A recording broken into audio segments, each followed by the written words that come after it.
السلام عليكم ورحمة الله وبركاته. داوديال كسر دوادا برنامجك سياسة فلنقينتو أن ما تكو إيجدون السياسة الدورشة الصومالية وملحن وحساسية ما أنت مريسا هل كان نقل سعوتنا ووربهنتا ألول تي في فيسبوك ألول تي في تويتر كألول تي في يوتيوب channel كينا ألول تي في ميديا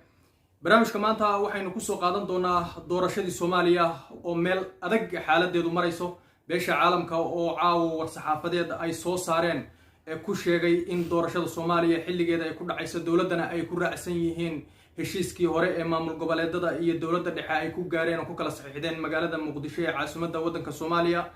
madaxweynayaasha maamul goboleedada Puntland iyo Jubbaland oo iyagu haatan doorashadan sheegay inaysan ka qayb gali doonin isagana baxay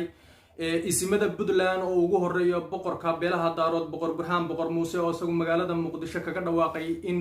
xildhibaanada Puntland ka soo galaya lagu dooran doono magaalada Muqdisho ee caasimadda waddanka Soomaaliya halka gobolada waqooyi ee Somaliland baarlamaanka ka soo gali lahaana gacanta loo galiyay ra'iisul wasaare ku xigeenka waddanka Soomaaliya Mahdi Guuleed Qadar oo isagu khadka ka saaray gudoomiyihii aqalka sare Cabdi Xaashi Axmed oo haatan asagu ku sugan magaalada Garowe lana saftay mucaaradka oo iyaguna warsaxaafadeed ay soo saareen ku sheegay in ay doorashada kaliya kaga qayb gali karaan in la bedelo guddiga doorashada qayb kamid oo ay sheegeen inay ka tirsan yihiin ciidamada shaqaalaha iyo hay'adda nabad sugidda iyo sirdoonka qaranka oo haatan garwadeen uu ka yahay Fahad Yaasiin Xaasi Jaahir oo loo malaynayo in uu yahayba siyaasiga daaha dhinaciisa dambe ka maamulaya siyaasadda waddanka Soomaaliya farmaajana markastaba waxa uu yeeriyaa asagu u galiya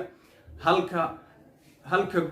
ra'iisul wasaaraha waddanka Soomaaliyana isaga haatan loo xilsaaray in uu mucaaradka kala jabiyo oo uu ku tartansiiyo in qayb kamid ah ay doorashada ka soo qayb galaan daba barnaamijkaas ayaynu ku falanqayn doonaa bal halka Soomaaliya iyo siyaasadeeda iyo xaalkeedu u socdo iyadoo oo madaxweynaha maamulka Koonfur Galbeed lafta gareen oo shalay magaalada Baydhabo ka degay uu sheegay in doorashada xilligeedii lagu qabanayo uu haatan uu bilaabayo aqalka sare ka bilaabayo magaalada Baydhabo ee xarunta maamul goboleedka Koonfur Galbeed halka qorqorna lagu amray in uu ka bilaabo baarlamaanka aqalka sare magaalada Dhuusamareeb gobolka Banaadir waxa loo xilsaaray ra'iisul wasaaraha iyo Cumar Finish iyo madaxweynihii Soomaaliya oo asagu haatan ba fadhiya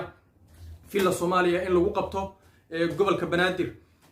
gobolka Gado oo ka tirsan Jubbaland oo dawladda federaalka Soomaaliya ay muddo ka hor ciidamo badan ay dhoobtay waxa la sheegay in lagu qaban doono 10 kursi oo kamid ah golaha shacabka ee baarlamaanka Soomaaliya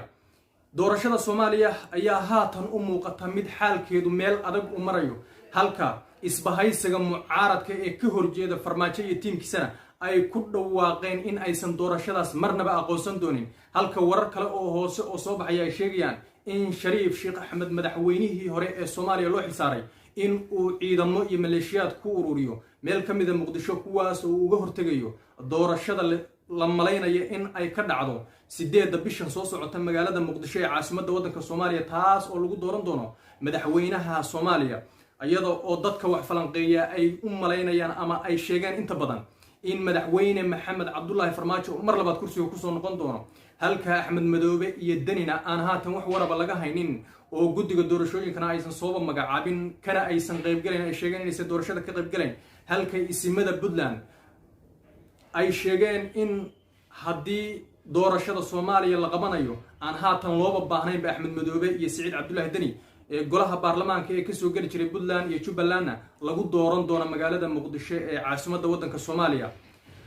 haddaba barnaamijkan oo aynu ku soo qaadanay warbixino kala duwan Mahdi Guuleed Qadar ra'iisul wasaare ku xigeenka waddanka Soomaaliya oo loo malaynayo in uu yahay nin aad u awood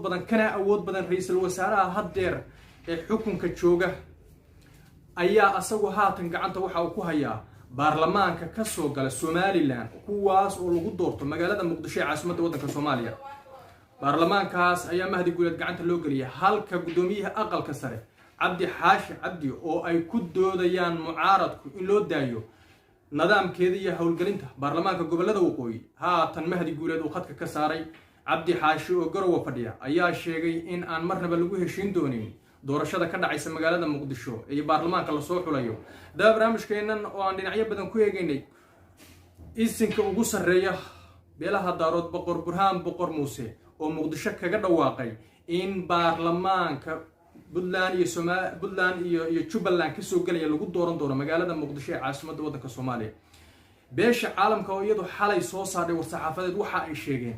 in nidaamkii hore ee maamul goboleedada iyo dowladda dhexe ay heshiiska ku ahaayeen ee magaalada muqdisho lagu qabtay sidiisa doorashada lagu qabanaya, dowladdana ay taas ku raacsan yihiin,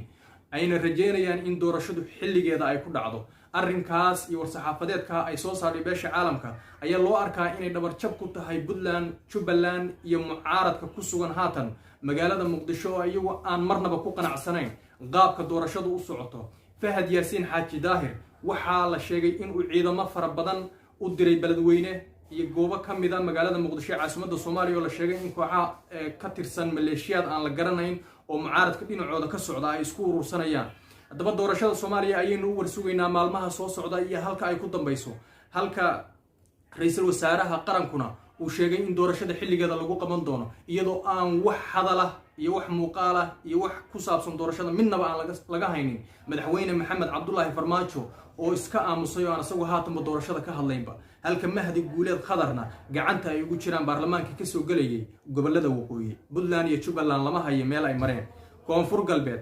galmudug, hirshabeelle oo cali guudlaawo oo sheegay in arrimuhu asaga ayba kaba horreeyeen, beledweynena xaalad adigu ay ka taagan tahay, ayaa sheegay inay waqtigeeda doorashada ku qabanayaan marka ay haatan muqdisho ka laabtaan, halka lafta gareen oo isagu baydhababa ku noqday. qoor oo shalay BBC-da la hadlay wuxuu sheegay in doorasho loo dhan yahay la qabanayo, halka maalin kasii horreysana uu sheegay in jubbaland iyo puntland xal laga waayey. haddaba waynu u warsugi doonaa xaaladdu meesha ay ku dambayso. waxaanu leenahay ilaahay hanoo yasiro, soomaaliyana waxaanu ka rajeynaynaa guul. kusoo dhawaada alool TV. barnaamijkuna intaas ayaan ku eegnaa. magacaygu waa maxamed faarax saleebaan. barnaamijkuna waa barnaamijkii falanqaynta siyaasadda ee alool TV.